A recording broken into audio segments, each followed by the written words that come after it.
What's up, guys? Welcome into the Funshop podcast with Greg and Ronnie.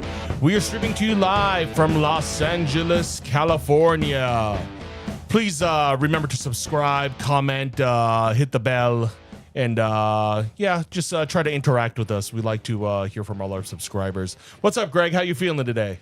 Oh, I'm actually feeling good because I just spent the last, 4 hours looking for something that I sold on eBay, and I just found it. You finally found it. Heck yeah. Now we can start the show. Life of an unorganized seller. You win some, you lose some. Sometimes you find them, sometimes you don't, and it's always a good day when you find stuff, right? Yeah. I do my best. Well, I do what I do. I'll bust out one of my favorite Mariah Carey quotes. I do the best with what I got. Yeah. I do my best with what I got. That's it. So today's Wednesday, March 4th, show number 35. 35. Yeah. What's going on? What was the weekend for you? San Francisco. You went up to San Francisco for the rare book show up there. Yeah, I left. Tell us a little bit about that. I left on Thursday. Stayed at my buddy's house up in his parents' house in Arroyo Grande. It's like San Luis Obispo. Okay. Obispo, SLO, yeah. halfway there. So, okay. And it was like just like this. They have this it was just like a beautiful view. You could see it was like up, and they had like a little farm and flowers, and you could see the ocean and stuff. Real romantic. It was Had cool. a little romantic getaway time. San Luis Obispo. Yeah. Okay. And then I went to it was like the first time going to the ABAA book fair in San Francisco. It's like the 57th annual. Was it a unique venue that they had it at up there, or was it just like a regular just at the pier? Okay. Yeah. Just at the pier. You want me to just talk about where it was? No, I'm just curious. I'm just curious. Man, I like now because sometimes I'm just like, are you really curious, or are you just trying to think of something to ask me? Both, because like the one in Pasadena was at the Raymond Theater, and we were talking about this that was a like bit. this was All right, like a different. This was like a different. It was it was kind of because it was at a pier. Okay. I don't know if you've ever been to San Francisco. Yeah. I've been to Fisherman's Wharf. Yeah, so it's like right by Fisherman's Wharf. Yeah, cool. Yeah. All right. So, yeah. So it was a fun time? Yeah, it was good, man. It was good. Okay. All right, let's we have a special guest today. Special guest, Randy Tiki Ranch. Yeah, welcome what's up, in. man? Not much. How are you? Thanks good. for having me up here. Wait, who's this guy? Who's this guy? Who's this? No. Who am I? You just who are you? One of Greg's friends. Who are you, Randy? A collector, a dealer, a full-time worker. Been doing this since I was 18. Way before phones, way before all that, when you didn't have the access that you do now. Yeah, one thing we were having lunch earlier. You were saying how, and I used to go to flea market. Like I told you, like I've been to flea market since I was a little kid, but I wasn't like as hardcore, I guess, as like buying that I've been since maybe in the past like 5 or 6 years, where I feel like I've really been like, okay, I'm a dealer, I'm going to buy stuff. And it was interesting because you were saying that when you used to go with your wife, you guys would bring walkie-talkies. Oh, yeah. Well, that was, when we got together, we would go to shows, and she wasn't really a collector, but then she kind of came on board and found things that she liked. So we would go to the swap meet, and before that you didn't have cell phones or anything like that, right? And so the only option would be like you'd get these walkie-talkies, Motorola walkie-talkies, and so everybody would have them, and you'd be walking around, but you could hear everybody else that was doing it too. And sometimes we she's trying to tell me where she's at, and I'm trying to figure it out, and we get frustrated with each other. And I'm sure everybody on the other end was like, "Oh, there goes the Joneses again. They're fighting over this or fighting over that or whatnot," But you want to keep it on the down low because you don't want other people to know where you were at. Right. Because in the mornings back then, the swap meet, like more like the flea markets, not like the junky swap meets. It was like things were moving really fast. A lot different than they are now. In what way? There was just more people out there looking for stuff. There was more collectors and dealers. So like there would be mob scenes of one, like somebody pulling stuff off the truck, and there'd just be people with flashlights going crazy. And then some people would hang out and some people would go somewhere else. But it was this constant like ants running around, like dodging bullets and stuff like that, looking for stuff. Where I think now, like you go to the Rose Bowl in the morning, and before 9 o'clock, before the general public, it's not what it was. No. I mean, there's people, but it's just whole different vibe. Yeah. But I don't know. I think back then people were selling more at like antique shops and that kind of thing. So they were looking for more of that stuff. Right. Where there's less of that going on now because it's changed a lot.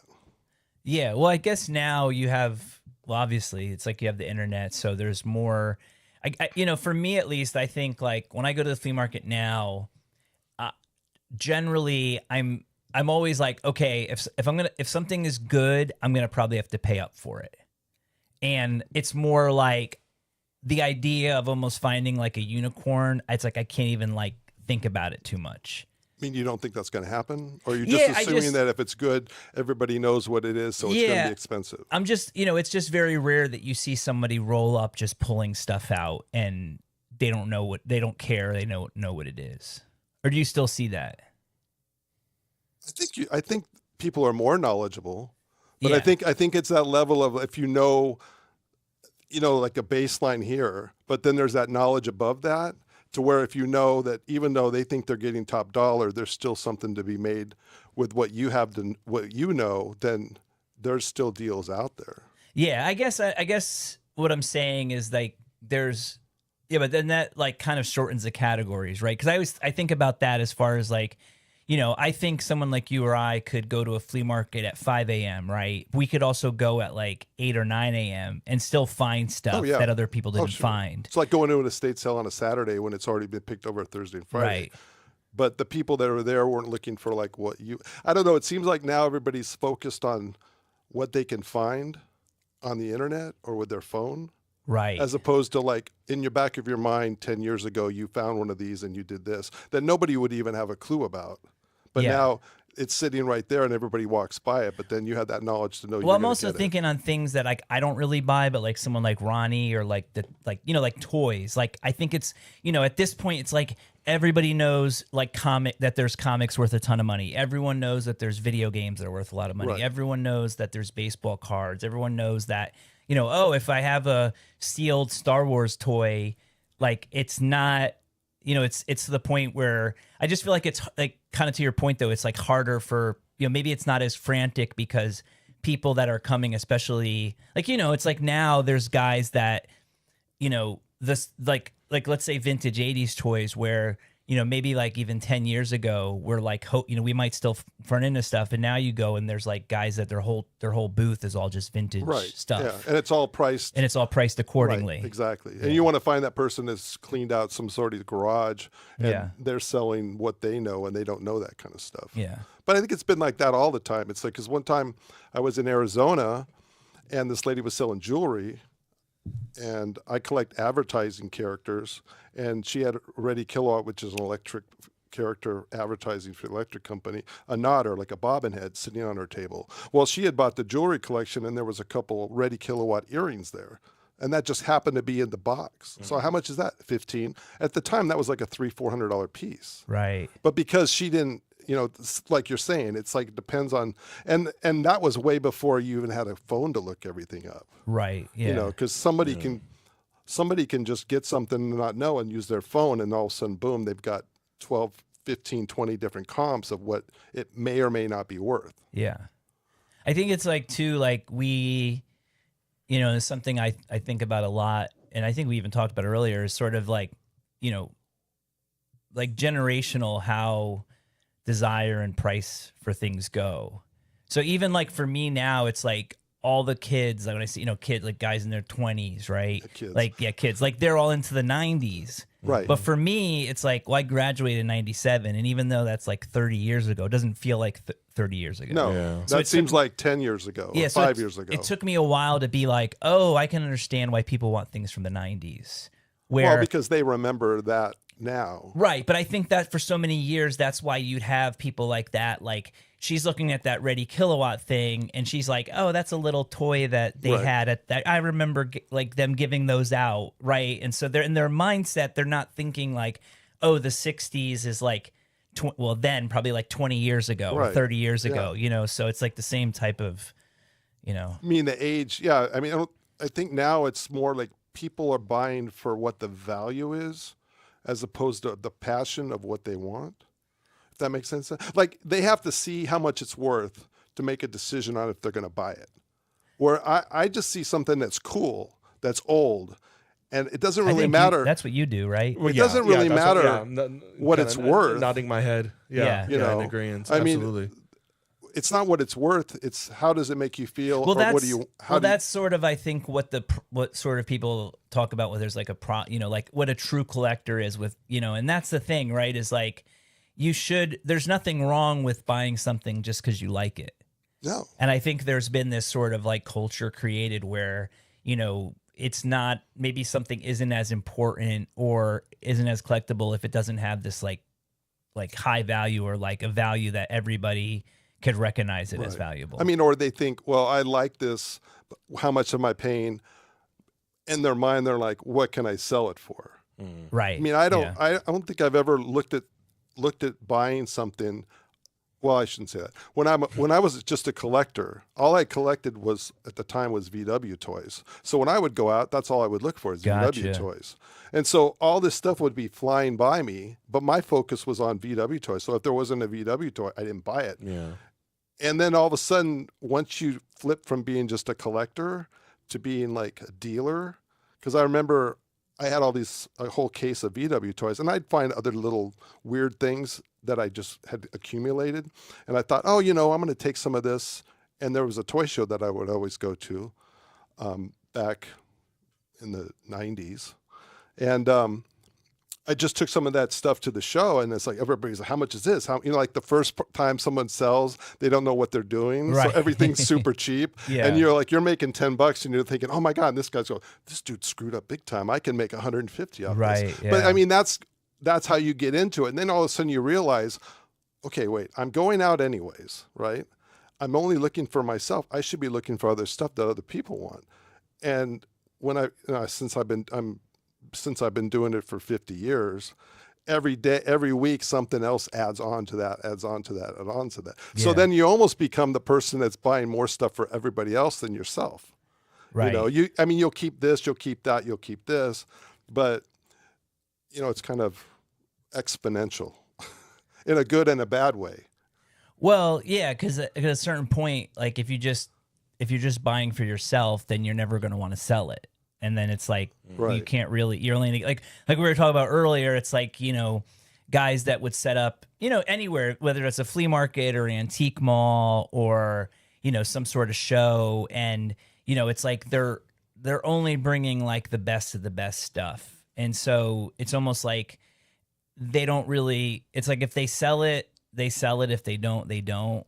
It's more of a showing off type thing, I think. Or, maybe it's like fishing, they're like looking for people that might have that type of stuff. It's possible. It's a balance too. They have like cheaper stuff that they have. I mean, I think if you're smart, you want to have a little bit of everything. Right. Because if you're trying to hit a home run with every purchase every sale, I don't think you're going to get as many sales as if you have things that you're going to make 5 on, and you want to make something that's going to make 300 on. That's what I realized kind of doing the paper fairs like early on, like the first like rare book fair I did, I think was like the Union Station book fair, with the Rare Books LA, and everything I brought was like super high end, and I did okay, but I didn't sell as much. And then this time, I brought and it brought lesser items and sold it, and even go up to San Francisco where, you have to be part of the ABAA to a membership.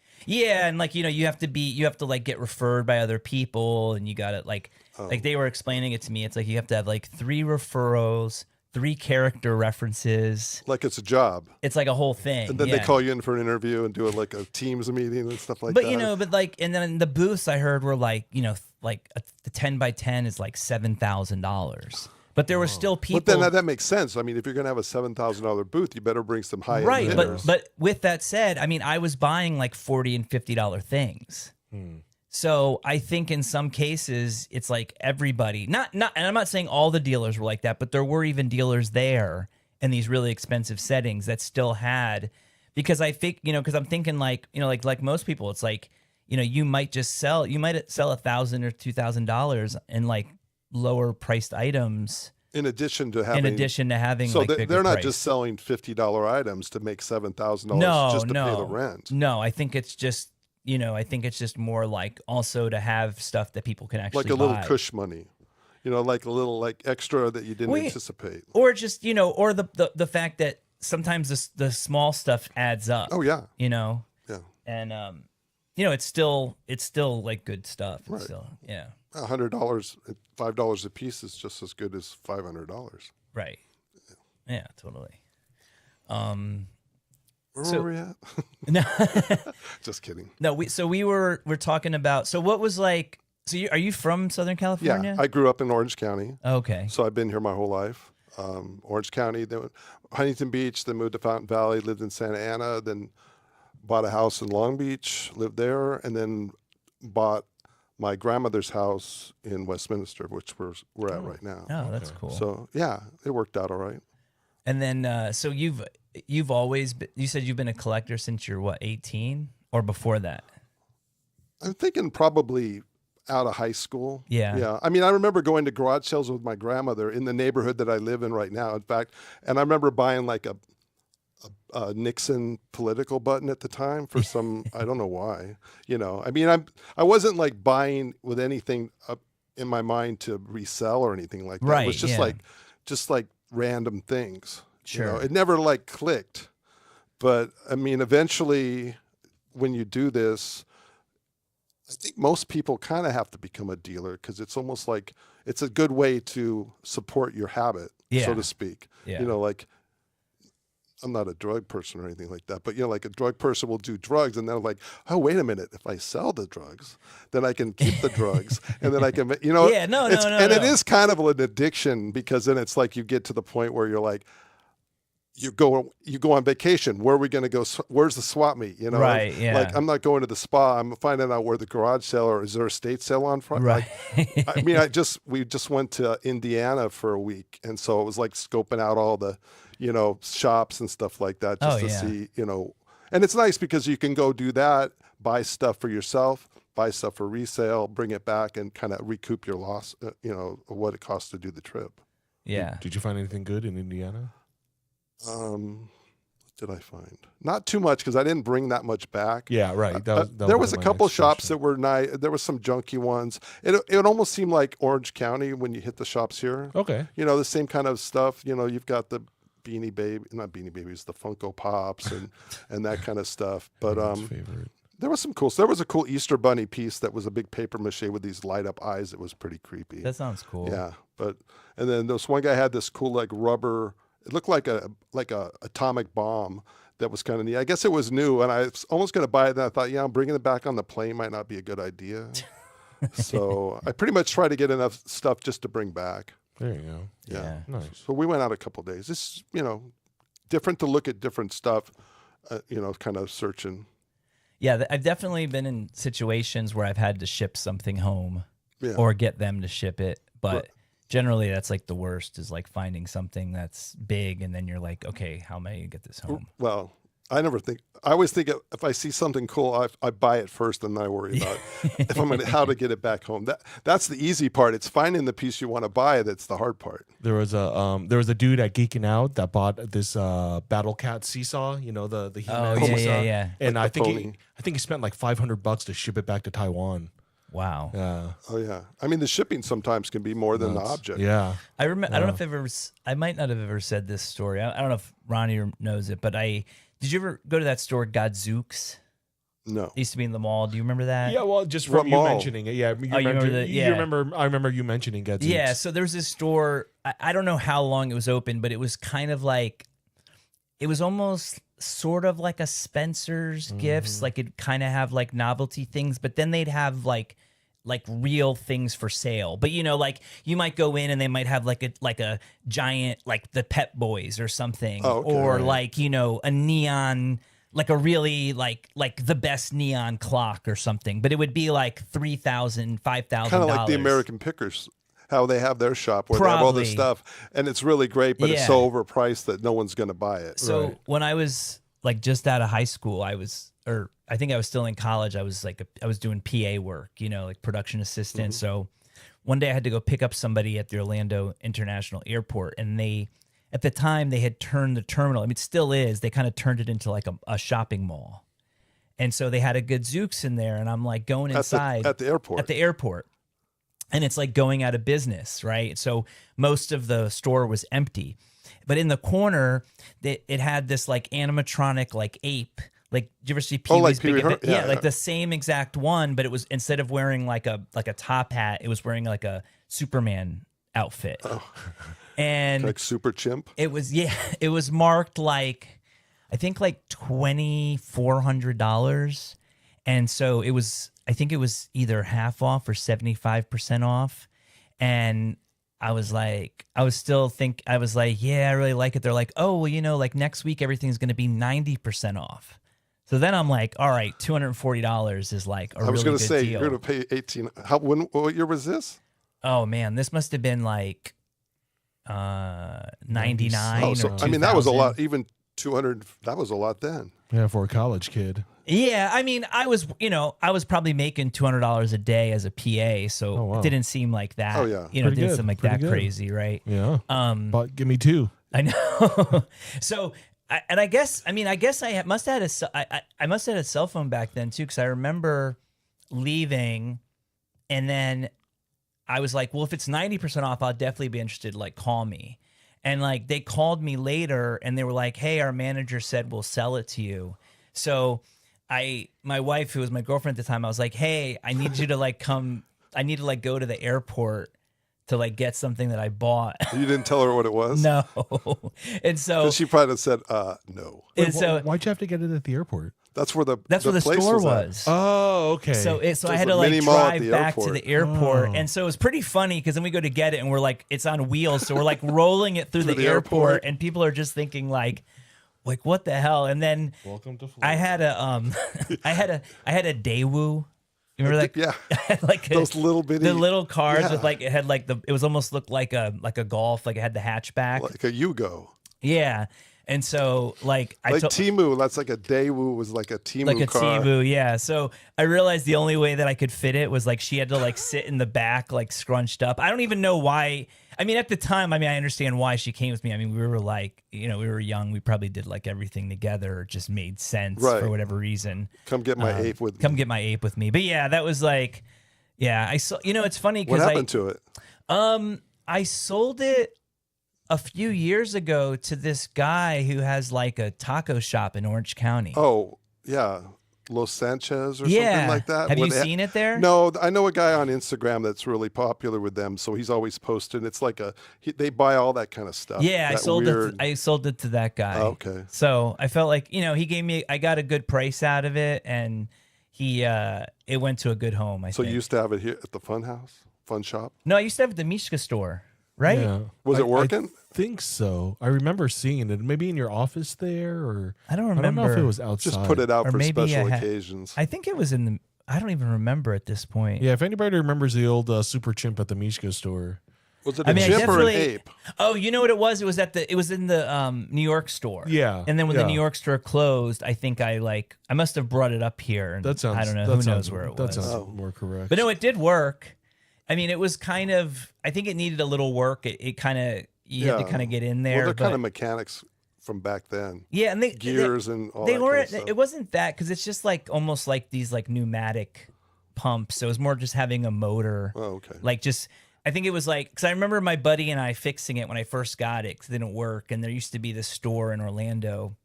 What was it called? But it was so cool. They had like a giant UFO on the roof. And it was Fry's. No, it wasn't Fry's. I mean, they had a big UFO at one of theirs. But it was kind of... Was that Burbank or something? Yeah. Oh, man. It might still be there, but it was like this crazy store where you could just buy like... Industrial surplus? But like buttons and switches and like circuit like boards an and motors. Supply, like a surplus salvage supply. Yeah, surplus, like, you know, I guess things if you wanted to make a UFO. Yeah, or atomic bomb. Yeah, like all that kind of stuff. So... I remember it working at one point. It just was like, it would just squeak real loud, like, Greg, turn the monkey off. Yeah. But yeah, that's, Yeah, point being That's is buying something that's big, buying something in a big. weird place Right, that right. you never expect it. And Yeah. then you just kind of, like you said, you buy it and then figure out how You you're figure gonna out get where it. you're going to put it. Yeah. And then if it doesn't work out, then you just sell it and make a little bit, hopefully. Right. Or not. Yeah. Break even. Or lose money. I mean, that's the thing recently. I mean, that's one thing that, I think that's the hardest pill to swallow when you start dealing. I mean, I guess pun intended. It's a Dealing joke. in vintage collectibles. Dealing in vintage collectibles, yeah. But it's interesting how you have to sort of realize, and it was kind of what we were talking about earlier, just like you sort of kind of have to let something go. Like if you paid too much for it. Oh yeah, and then, lots of times. I had a friend, like I won't say the person's name, but one of the dealers at PCC this week said, they bought something for $100. And then some girl was looking at it, and he could tell that she was in love with it. And when he said $100, she was kind of like, so he said 80. Meanwhile, he paid 100. Right. So then he said 80, and then she finally came back at 70, and he just sold it because he realized like this is the girl that's wants it. Right. And that's the price she wants to pay. And that's the price she wants to pay. So I was thinking too high for what it was. Right. So but some people they won't take that L, and then they'll just hold on to it forever. I mean, you can go to people's booths every Sunday and see stuff that you've seen there. There used to be a Pinocchio doll this one dealer had. It was this giant marionette, and I'm not kidding you. They probably had that thing for 3 years. And it was funny because you almost wish you took a picture of it in the beginning, because every time they put it out, it was degrading and getting worse and worse and worse. And it was almost like a fixture. You could tell where you were at when you saw the Pinocchio. And then they finally sold it, you think? That or they took it home. They're like, no one's ever going to appreciate this. Yeah, nobody can appreciate. Well, I mean, I think that's the perceived value. Right. Is like what, I mean, that's the thing about when you're shopping and you're dealing with people is your mind versus their mind. Like, you got to come to an agreement. Right. On a price or a deal or something like that. How much do you want to make more, or how much do you want to make? See, that's my problem though, is like because I want to get a good deal, I like to give everyone a good deal. Which is fine. As long as I'm making money, yeah. Yeah. Well, sometimes making money, sometimes you can break even. Yeah. And then you just take that $100 that you spent on something, you got the 100 back. Like a friend told me, he said, don't think about what you can make. Can I get my money back? Yeah. And so it's like, you'll see something for 40 and you're like, oh, maybe I can get 80. Well, I know I can get 40. Right. Right. So as long as I take that chance, yeah, I got an opportunity to make another 40. But worst case, I put the 40 back in my pocket and buy something else for 20, save the $20, and then sell that for 80. Yeah. Yeah. It's easier that way sometimes. I think so. Yeah. It's as long as you kind of know what you're buying. Right. Yeah. But then sometimes not knowing what you buy can work out too. Well, I think that's like the excitement, but also like, I think like you said, that's the sort of addiction part of it where, there's this sense of like every time you go to the flea market, it's like you're treasure hunting. Oh, you are. Where I mean, why else would you get up in the morning I go to PCC and I get there to park. I get there at 4:30. Well, but I think also too, there's like, so I have to leave at 3:30. What? Yeah, I mean, I guess everyone's everyone's looking for that, but I also feel like some people might go expecting to buy enough for whatever their like deal is, like whether they have like they have like a quota, or they're saying they need inventory, right?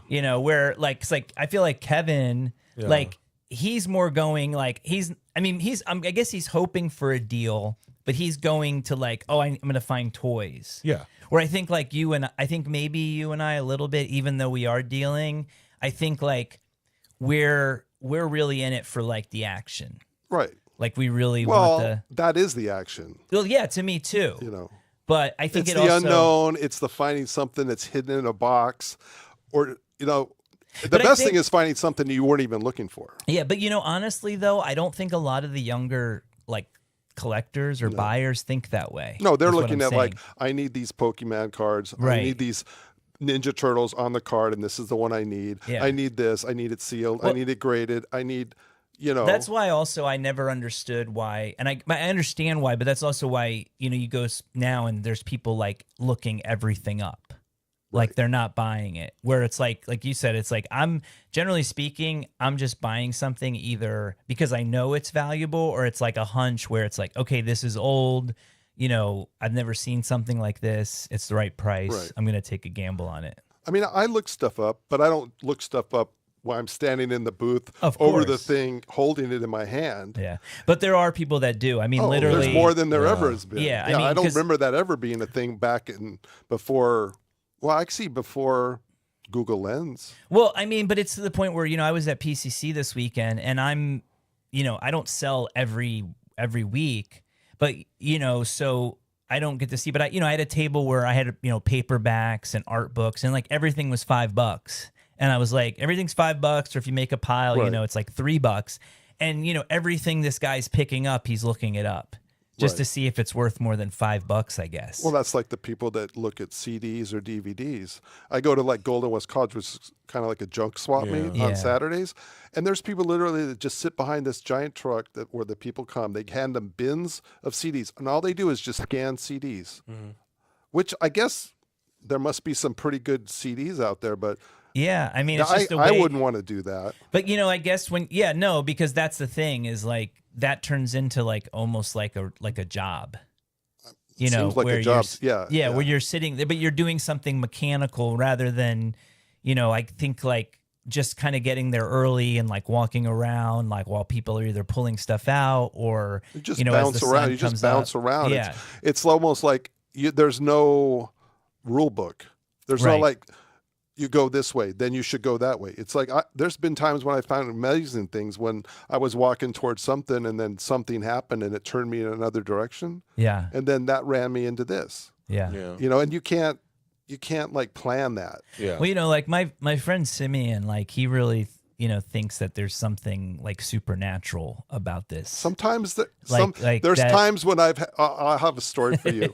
I got a good story for you or for your audience. Yeah. Well, no, tell me so everyone else can hear it. Okay. Well, you want to finish? No, talking I was about just gonna Simeon? say like he says like there's just people, and I feel like we all like if you're sort of in this, you kind of all have like we all have a touch of it, I guess. Where there's this thing that he talks about being called like a divvy, where it's a term from England, but like if you actually look it up, it means like dummy or something. But there is a version of it where I think it's almost like It's a good thing. it's like a divine or divination where you can walk into a room like that's filled with stuff and you can find like the one thing that's like the most valuable or the most unique. Right. And so it's almost like this thing Like that people, divine intervention? yeah, kind of Or like a divining rod where you're like the rod. I guess like you could say any of those things, like you're like maybe like a divining rod, like almost like you're manifesting something, which, I don't know what the story you're going to tell, but I mean, I've had times where I've like either I was looking for something and I'm like, or I was like, I'm going to find this today. And I found it. I wouldn't, yeah. You never I don't had think I that? ever, where I said I wanted to find Well, something like, and I did. I remember one I always time. think that's a curse is when you say you're going to get something and you don't. Well, no, like I going fishing. I'm going to catch the biggest fish and then you catch a goldfish. I just remember one time I think I was like, man, at the time you couldn't, like if you went to like Circuit City or something, it was at that time where you couldn't find those like traditional like record brushes. Oh, the little The, pad like the little on the wood. Yeah. And I remember going like we were driving and I was like the next from KTEL. I'm like the probably. I go the next yard so we go to they're gonna have one, and they had it. And they had it. So I mean, Well, you I've done could that when say- I go look for like building supplies. Instead of going to Home Depot, I go to the swap meet. And then Right. you find a guy who bought a storage unit of a guy that was a painter. Yeah. And you pick everything up for $5. And you're like, I know it sounds crazy, but you're just walking around on cloud because you just saved all that money. And then Yeah. people are like, why don't you just go to Home Depot? All right, so what's your story? 'Cause it's Okay. probably better than Wait, mine. can I say Oh. one thing before he gets Yes. into it? For me, I always wind up picking the most expensive thing when I'm at restaurants. Like just not even like thinking. Not seeing the price? No, well, yeah. I just it was a joke. Oh, yeah, from earlier. Yeah. All right. Never mind. Sorry. Okay, so- I was holding that No, one. because I in. was gonna say like that's definitely happened to me before, where you're looking at something and you see something interesting and you're like, oh, how much is that? And it's like the most expensive thing. Yeah. Or sitting like I think I told you at the swap meet at PCC, there was a guy with some jail cups, which are tumblers, and they do tattoos on them in jail. Yeah. And he had them laying on the ground. Just there was two. I'm like, oh, how much are those cups? Well, that one's $250. And that one's $150. Right. I'm like, I don't understand. You got $400 worth of a thing just sitting on the ground. But I know that guy, and that's part of his Spiel. spiel. Yeah, it's like so. this Then I didn't sort even of- look at anything else. Yeah, it's sort of this kind of. I don't know. He'd probably explain it better than me, but I think it's like this. It's part of whatever he's doing. Oh, it's his shtick. I guess his shtick is the easiest way. Or Was art. that guy that had all that weird stuff, where it's like all the stuff just laid out on the ground? Yeah. But like that's like what he does, but it's nothing. The value of it is not how he presents it. Right, It's right. just like it's more about the object. He has some of that drippy De La Deso art too. The drippy. Yeah, stuff. right about your paintings and stuff Yeah, like that. they used to have that at Hot Tongue. Yeah, All the he's stuff at Hot and Tongue. again, so it's funny because once you realize like guys like that that's like part of their shtick, like it's always hard when you find something that you feel like it's like it's like, so I know with him it's like I say hi, but it was funny because I asked him about the cups as well because I collect you got them, the same and I got answer. the same answer, and I was like, okay, and it's a situation where it's like I know I'm not going to even be close to where he's at. So it's better just to like walk away and just like be like, yeah, it wasn't meant to be. Right. Because. Well, you can't get everything. No. And you don't want to pay top dollar if you're not going to. If it's not something you're going to keep, it's hard to buy something for almost what you could sell it for. Yeah. Okay. All right, let me Unless tell you it's- the story. Okay. So I'm at an Irvine flea market, walking around. This is probably, 15 years ago. And I'm in this one booth, and then the lady next to her, she sells like yarn and buttons and stuff like that. And I always say hi. So I go through her, and it's kind of a U shape. So I go to the other lady who has all paper. And there's all this miscellaneous paper, and there's this giant box of business cards, about the size of like a hat box. So I thought, I'll look through them. There's probably 2,000. I'm flipping through. There's kind of some cool graphics, 50s, and I find one with a donut on it. I go, oh, that's kind of cool. I pick it up, and I look at it, and I'm getting shivers right now talking the story. It was my grandfather's business card. Whoa. Yeah. Well, he worked for a donut shop, a donut equipment manufacturer. Wow. And it was his business card. And that's kind of like see. Crazy. Yeah. It's just, Like I he mean, might like, have- what are the odds? Like he left it there for you or something? Or something like that. I Yeah. mean, what are the odds? You're talking about a whole swap meet. You're talking about one booth. Yeah. I just happened to go in there. I happened to look in this box, and out of 2,000 business cards all jumbled up, I pull the one out that's my grandfather's. You're a divvy, mate. I must be a Debbie. So No, but yeah, that's so kinda- that but was no, kind that's- of a cool thing. That's kind of what it is. Like it's that ability. And is it like, did you find it or did it find you? Right. And I think that's where the sort of supernatural aspect comes to yeah, it. like when you're out there, there has been. I mean, I think once or twice a year, there's always that above and beyond Yeah. what makes any sense. Well, I'm not like I try to like I never like to brag or but I do like one thing that I've been but when trying. you say I don't want to brag, that means you actually do brag. Well, no, it's more. Well, that's the just thing kidding. because it's more about like confidence, right? Yeah, Like in the sense bravado. where, because I don't know, I just never felt like I was good at anything until like Until you found this your stuff. niche. Yeah, where it's like this is the one thing that I can say like I'm an expert at. But not in a way that's like I'm trying to say I'm better than anyone because I'm always learning. Right. But it's one of those things where I'm just like, man, I must do something because I do find really incredible stuff. Right. And so I'm like, is it supernatural or is it just something Well, that I mean, I think when you have passion for something, Yeah. I think you take more of an interest in it. And when you don't have passion, you just do what you do. so you think, but then again, would those objects exist if we didn't find them? Yes.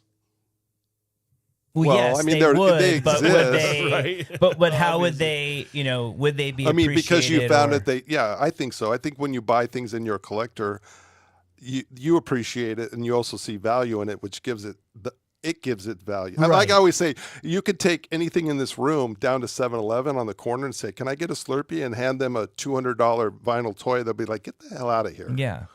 So really, it's worthless Right. to most people. I mean, we're a small like fraction of the world that people don't like understand sometimes. Like, Yeah. what? You've got a 7-foot Bob's Big Boy in your living room? Well, okay. Yeah. That's Why? kind of why I want to get into the bigger markets, like rare metals or gold and stuff like that. You know what I mean? Just because it's more universally accepted. I can get a Slurpee. No, I with mean, Yeah, that I mean, piece of get but it. that's like, to me, that's boring. Like metal and stuff. It's like, I I don't know. understand. I mean, I Yeah, like yeah, I collectibles understand. because they're all like, No, but see the gold when Ronnie when he's been telling me about this, like he always finds like the craziest shit. Like he found one where it was like a Willy Wonka. It was like a Willy Wonka branded gold. oh, okay. Oh, that kind of like offshoot. Yeah, like, weird bullion. like Weird, no- like novelty like gold. novelty Yeah. gold, like I guess like So Supreme. they'll just melt that down like everything else, right? Well, If it's just you like how need they're to. presented, like Oh, like the story Supreme- about you were talking about the silver bar last week. yeah, the Yeah, silver bar, Right. That Yeah, kind of thing. that Yeah. kind of thing, Where it's more than what it is. Yeah. right, like it crosses over into like maybe some artistic appeal, Right.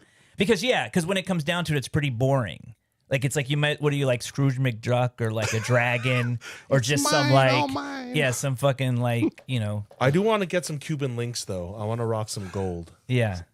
I don't have any Cuban links. No, me Nah, neither. yeah, I mean, I look wanna for get some- or maybe some gold metal teeth. when I'm out there. I'll look for sterling and Yeah, no, I mean it's always funny to me when people are always like, "Do you have any like gold?" Yeah. and you're like, "Dude, would I be here if I had gold?"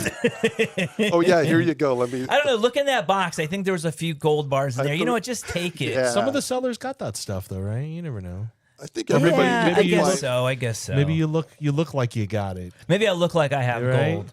That guy I don't sells know. gold. Well, there's like guys that go to the garage sales because every once in a while I might do a garage sale and they'll come up. Do you have any guitars? They just Yeah, hit yeah, all yeah, the yeah. top things. No, whenever I mean, I would help my mom occasionally. Like we'd do a yard sale at the house in Florida, and there was always like the same guy that would come. You have any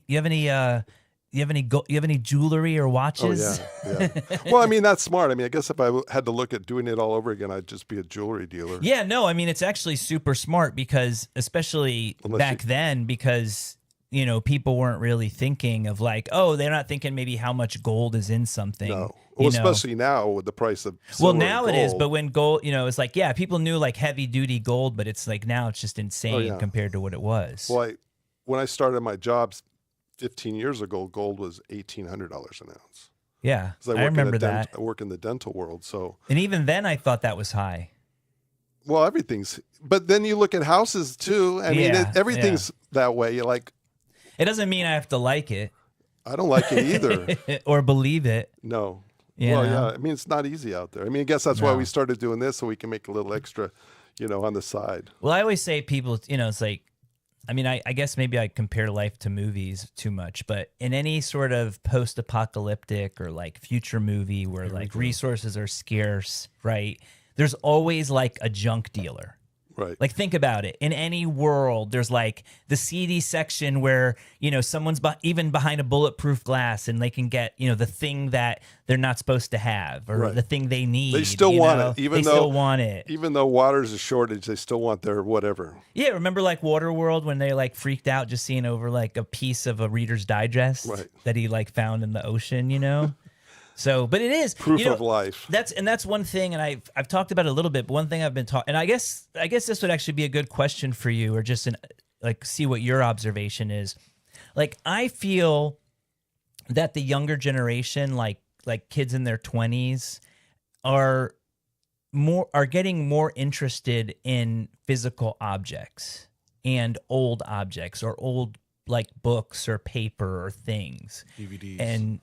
Yeah, I mean, I think I see a but have younger you seen crowd, like a younger crowd at the markets? buying things that you would like you're surprised. Like what are you surprised that you've sold or you've seen people buy that you like were like, old buttons, pinbacks, that kind of stuff. Well, clothes, of course. right? I mean, I don't really deal in a lot of the clothing and stuff like that. Yeah, what do you think about that? Like how much I feel like it's the blob, it just starts taking over all it's like taking over like every market. Oh yeah, especially the Rose Bowl. Yeah. I mean, there used to be like the white section. Okay, that's where the clothes were. are, yeah. But even in that section, there was a good maybe. There was some bric-a-brac. Yeah, and there a was couple here and there. I guys, mean, they yeah. throw a candle dealer back there, and I always walk back and go, "Oh, I feel sorry for you," because and the problem with that is if you're a dealer back there and you're not selling clothes, the people that were like regular shoppers, They wouldn't go over there. They would go over maybe the first row. And Yeah, oh, yeah. honey, we're not staying. No, we're going back over. But Yeah. now, I would guess it's probably I think there's more people over 40% there. clothing. Right.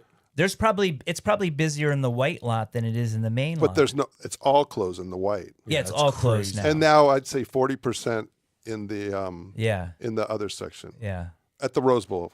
I mean, people probably Well, what are I you mean, talking people about? that deal in clothes don't like to hear this, but I'll say it. I mean, it is one of the easiest things to get into is Right. reselling clothes because everybody so needs much of it. clothes. Yeah. Right. So you could even just resell like used blank.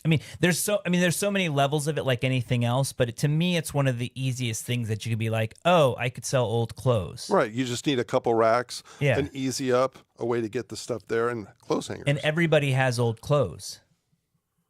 yeah. Unless you're a nudist. Well, it depends on what old clothes you mean. No, I mean, but I'm there's saying it different doesn't levels of matter. clothes. I know, but everybody has used clothes. Right. Right? No. It's like Mr. T said, everyone's got to wear clothes. If you don't, you get arrested. When did he say that? In the Be Somebody or Be Somebody's Fool video. Wow. Yeah. I didn't hear that one. Yeah, it's true. But yeah, I watched that movie definitely, way I too many definitely times. noticed that there's a big. In fact, I think like Long Beach Antique Swap Meet, they're kind of limiting the clothing. Like, But they it's won't let- but it's growing more than I remember. yeah. Well, I think that there's less people doing what we're doing. Right. Or they're doing it more. I mean, I used to be before online became so popular, there really wasn't anywhere else to sell the stuff. So you had to Right. go out to the shows. You had to go to specialty markets and stuff. And now you can go out and shop and take it all home and just sell it from home. So you don't need to go and do all that other stuff. Right. I mean, I'm not a big online seller, so I like to see people, and So do you set up every Sunday as well? not every Sunday. Not every Sunday, but mostly. Once in a while, it'll be every Sunday. No, usually Long Beach, the third Sunday and the second Sunday, Right. and once in a while a car show. Oh yeah, because I never really see you at PCC. You're only that just kind of hang out. No, at PCC is kind of hard because I called to see about getting into space every once in a while, and they only want to put you in the basement Right. of the 2 layers, Yeah. and I kind of want to be outside. It's just I don't like it. See, for me, it's perfect because I love being inside. I don't mind being inside, but the lighting is so horrible. It is. Oh, That whole market's just weird yeah. compared to the other ones. Well, maybe that's why I like it so much because I'm kind of In a weird and a good. I mean, there's weird in a good way, but there's some weird in a bad. I mean, it just doesn't seem like they're trying. I mean, Yeah. you look and see how many empty spots there are, and just Yeah, like, that's true. Well, that's the one thing is like I do feel like they treat the inside like such a sacred thing, like where, people will call a day or two before and say they don't have any spaces, and then it's like you see they have spaces even after they do the Oh, yeah. lottery. I know. And so it's like I don't know why they're trying to be like all exclusive, and it just seems like more people these days. Like I was talking to some dealers that only sell outside, and they're like, "We do great." And where I, like a lot of times where I've been dealing lately, I go in there and like people are like, "Oh, it's so slow," Right. And it's like because I think like there's so much going on outside now that people like are like by the time they do both things and they get inside, depending on what the weather's like, whatever, either. Yeah, I you mean, know. if it's hot outside, then I think the inside's a better place. Yeah. But I just don't think the lighting is very good for. Yeah. I did it one time, and I was in this middle spot, and I couldn't even see my own stuff. And so it's like if you're trying to sell things and people can't see what you have, Right. Yeah. it's kind of detrimental to sales. I like to Yeah. be on the end, kind of where what the walls are, where they're open. Right. So you That's could where the kinda light comes in. yeah. But like I said, I called, and they're like, "Oh, there's nothing on the third floor available." When there's empty spots, like you said, even Yeah. after the lottery. Yeah, no, for sure. So Well. We'll have to start our own flea market. yeah. I mean, people have tried, I guess. It's not so much trying to start, it's finding a venue where you can right. have it. Yeah. You know, something that's going to be reliable, because sometimes you'll get a good swap meet going somewhere, and then like at a school, and then the faculty changes or somebody becomes in charge, and they like, we don't want this going on, you know, Right. or whatnot. Yeah. Has that happened a lot? Yeah, around here? Dominguez. There used to be a show at Dominguez College that was really good. Yeah. But this is back when they were all really good. Right. You know, I mean, I'm not saying they're bad now. It's Right. just, it's a lot more work. I remember going to like Long Beach and those and just coming out with bags of things. Right. Now, I don't know if that was because back then I was buying more that I could sell. And now I realize that maybe I'm not going to buy some of the things I would have then because the resale value is not as good. I think that's what it turns into, because now, like, I can go to Long Beach and I generally do come with like a bin of stuff or a box of stuff, but I'm looking for, I'm still buying stuff that maybe, I mean, there's more people I think than ever buying like photos and paper, but I still think, like I can still buy like a really killer album, or like, when I was leaving Long Beach, like month or two ago, I have stuff in my hand. I look down, I see a box of photos, and, I'm like, okay, these are okay. And the guy's like, oh, if you want the whole box, it's $20, and then it's like, I can't say no, because like there's other dealers there that would say $200 for that same box. Right. Because they know that people are buying photos like that. Well, go to the Rhodium if you want some or ask our friend, the photo person. Yeah, no. But no, I mean, even those guys, I mean, our friends that do go and buy photos, I mean, they say that it's like getting harder for them, or the people know that, there's money, so they're going to put the price higher. Right. Well, the sad part is a lot of times they want so much for something that they don't sell it. And then where does it go? Right.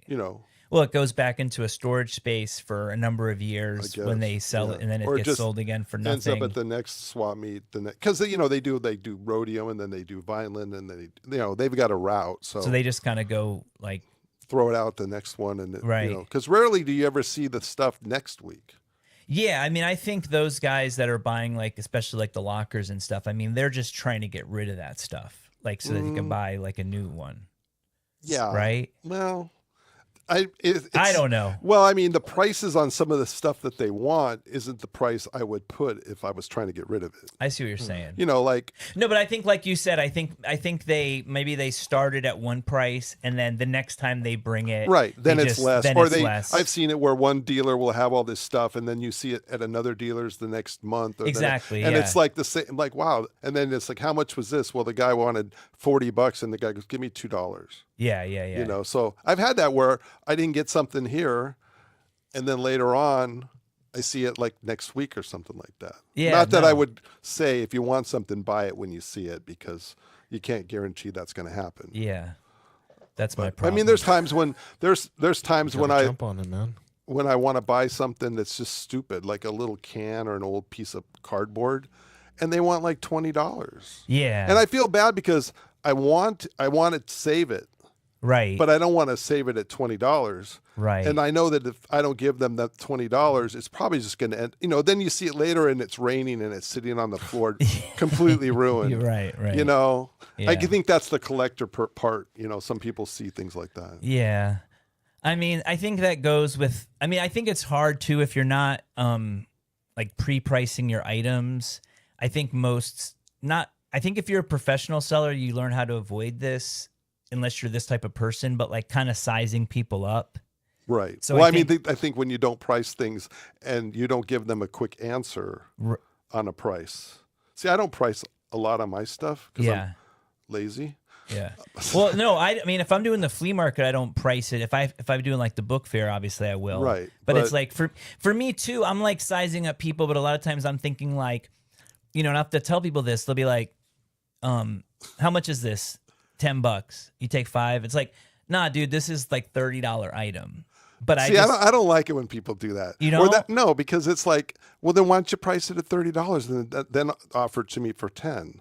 Or that's like someone saying, well, it goes for this on eBay. I'm like, well, good, take it to eBay. Don't put it out here. So you're saying my Personally, kindness, what I'm being, you're giving them information as to what it's worth. And but they in don't my really mind, care. Well, in my mind, from a buyer, I'm You don't like, wanna well, be it's told what to do. $30. You're only asking 10. Well, why wouldn't you sell for 30? Right. Okay. Right? Yeah, I could see that. But I mean, it's always like the guy who's selling is the one, hey, it's a good deal. Well, yeah, of course it's a good deal because you're selling it. Yeah. And you want me to buy it, so you're going to say it's a good deal. Well, like it's my decision that I should be the one to decide if it's a good deal or not. Yeah. You're telling me, okay, it's $30. Well, but I'm getting a good deal for $10. But to be fair, so what I did is I had a guy, this happened to me this past weekend. So the guy's like, how much for this? I think was I there when you did this? No, but I was like $10, and he's like, "Will you take 5?" And I'm like, "Nah, no. Man, it's." I said, I think I might have said, I think I just said, no, I think I really want $10 for this. And he's like, okay, I'll think about it. Yeah. And then he comes back 5 minutes later and he puts 7 in my face. Was that the guy that bought it for 8? Or is it 8? 8. Yeah. Oh, so then he comes and he brought me 8. Right. And then I was like, all right, come on. Well, that's fun too. I mean, the negotiating's fun when you have two people that kind of batter back and forth. Yeah. In a good way. Like I don't like 50% off. It's what I do, it's funny. People will say, how much is this? And I'll go 25. They go, you do 10? And I'll pause and I'll think about it. I'll look at them. I go, I'm sorry, what did you offer me? They go 10. I go, what was I asking? 25. I'm like, no. Because I don't think they think they're not, that's kind of rude. Yeah, I guess. What's your best deal? Well, see, I guess that's why I want to be the aggressor, so then no one's ever rude to me. They're always going to be rude to you. They don't know you. I mean, it's almost like they wouldn't go to Nordstrom's and do that to the lady at the watch place. Well, that's how I feel. But I feel like at this point, it's a free for all. The respect goes out the window. Well, we were talking about it early, right? How when we were kids, and maybe it's a generational thing, but we were kids, we all our parents were like, look with your eyes, not with your hands. Right. And I just don't know if people are still taught that because, I've noticed being a seller, and I guess it all depends on the time of day, but then there's this point where everyone just feels like they have to touch everything. Right. But I guess that's I mean, if you put it out on the table and it's real expensive and you don't want you to touch it, then you have to put it in a case or something like that. But why? Because exactly. Is that the America we live in today? Because when we were growing up, our mom and dad told us not to do that. And now kids don't, maybe they want to touch it. Now I now I understand MAGA. Or maybe it was because they were told not to touch so much when they were younger. Now they want to touch, right? Because it's everyone's reverse. Rebellious now. Yeah. The new generation, they just want to smash everything, right? Yeah, there's all kinds of fun. That's the fun part too about when you're selling is the working back and forth with people, coming to that negotiation. There's also that level of the person who tells you the story, and it's either you're please stop talking, please just go away. And you want to be, you had someone at PCC that was talking about something. And how did you know? I was sitting there. I was sitting there. Remember, I was there for about the Mad Magazine guy? Yeah. Yeah, because this guy comes up and he sees the Mads and he's the Sports Illustrated guy too. Remember you had that reproduction? There were so many people telling me stories. And you could see Greg, just from the sidelines, you could see he was like, I need to get away from this person. No, but I was trying. It's nice, though. They're sharing their information I was trying to be nice because this guy, because I realized at one point, so this guy sees this I'm selling these Mad magazines. And he's just like, oh, man, Mad. And I was like, yeah, man.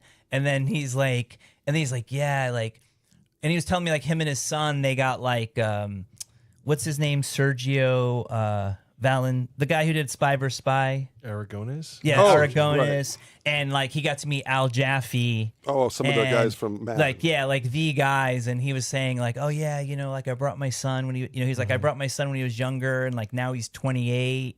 And like he was just like really, he just really liked Mad. He's like, I can't wait to call him and tell him I saw some Mad magazines. And I was like, so at first I was kind of like, all right, dude, like, but then I was like, oh man, it's just like something really, the reality is like, I wish I could be more nostalgic about things because like I've seen so much that now I don't get nostalgic as much. And so it's almost like when this guy was like opening his heart, I was just like, yeah, man, like, I guess, that's, I wish you would buy one because I'm here trying to make money. Right. But, I appreciate that something that I was selling gave you this like moment that you could think about of wonderful time you had with your son. But it would have been nice if it ended with like, let me buy a couple copies to send to my son so he kind of gets a whole idea of what I'm talking about. Yeah, I should have. Yeah. Well, I guess if I was a better seller, I could be like, well, you know what? I wanted $10, but pick one out for $5. Right. Send it to your son. Well, I think sometimes you have to. I think when there's kids that are looking at things. Yeah. It's like all prices just out the window. I know. Like, yeah. I mean, I give a lot of stuff to the kids because this is our future. Right. We need to we need to push this stuff on these young ones. I think about that stuff too. Like, I'm the same way. Like if a kid comes up and is looking at something and then I see something, it's like, oh, I could give him that because, you also have, you never know if that's a memory that they're going to remember. Or you're going to make an impression one way or the other. They're like, oh man, like there was this, my first time I ever went to a flea market. I don't know, for whatever reason, I have this memory, like this guy just like gave me this little thing and I like still have it. You know what I mean? Right. Well, have you ever done that where you said, oh, here, take an extra one. They're like, for free? Yeah. Because I sell a lot of like small things like bottle caps, keys and things. Yeah. People will make a pile and it'll be like $12 or whatever. See, and then they're walking away. I said, go ahead, grab 2 more. See, I'll just say it's been an hour, so that was a quick hour. Oh my gosh. But I will say this, like, I most of my life, whenever I saw Willy Wonka, the first Willy Wonka, it kind of changed my life. And so I think, for me, like thinking about like that is like kind of the first scene with the Candy Man where he's just like pulling down the papers with a little thing and just like giving, like, it's just like showering, like just with like, just like pure love, and I don't know. It's like, I think as the older you get, you realize like it feels good giving stuff to people, right, and making them happy in a world that's, come on, it's like pure misery every day, right? Well, but you know what I mean. It's nice to get. That's why I think that's why we go to the swap meetings. Like life is suffering, right? And so if there's like something that you could do to make somebody smile or be happy, that's not? Like the best thing you could do. That's the most. I mean, you can walk away thinking, "Oh, I made $1,000," but you're like, "Oh, that kid looked at me and he said, yeah." They walk up and they say, "Thank you." Or even the guy, or even the guy who you gave an extra thing to, and they were just like, "Whoa, really?" Really? Nobody does that. Like anymore. nobody does that. Right. So it's just like kind of like golden rule shit and stuff. So. Well, I've had people with Scrabble tiles. One more, Scrabble tiles, and they need one letter. 50 cents. It's like, just take it. Are you sure? Yeah. It's a drop in the ocean. Take and it. Then a year later, they got busted by the FBI scamming people out of Scrabble. Yeah. They took one from dealers all around the country. They got all the That's why sometimes just giving them a podcast sticker will be enough. Yeah. I give the little kids podcast stickers. Funshop podcast. That's right. That's right. Well, Randy, that was an hour. So Thank you for that flew by. And how can people find you again? Instagram, right? Instagram at Tiki Ranch. Tiki Ranch. I hope you learned a lot today, Randy. I did. How about you, Ronnie?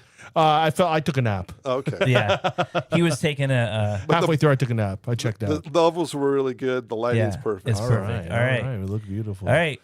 Well, everyone, thanks for joining us. Oh, wait, real quick. Next week we're gonna have on Eric Robbins. I didn't tell you this yet, my friend, because we have the Potter and Potter auction coming up next week. Potter and Potter. You can pre-bid now, but next Thursday is the auction. So we're gonna have Eric Robbins, who's curating the auction, and then guess who after that? I didn't tell you yet. Who? Adam Derry. Adam Derry from the LA Card Show. LA Card Show. Awesome, He's going to be here on the 18th. All right. So I didn't tell you this, Ronnie, but we're jam packed this month. Oh man, I'm excited. Yeah. All right. Cool. I'll dress up or something. Yeah. So we'll see everyone soon. It's going to be a great month. Yeah. Don't forget to like, subscribe, hit the bell. And comment, guys. Comment. Thank you very be much. excellent to one another. See you Mr. guys T next, says you take care of it now. see you guys next I'll week. pity the Peace. Oop.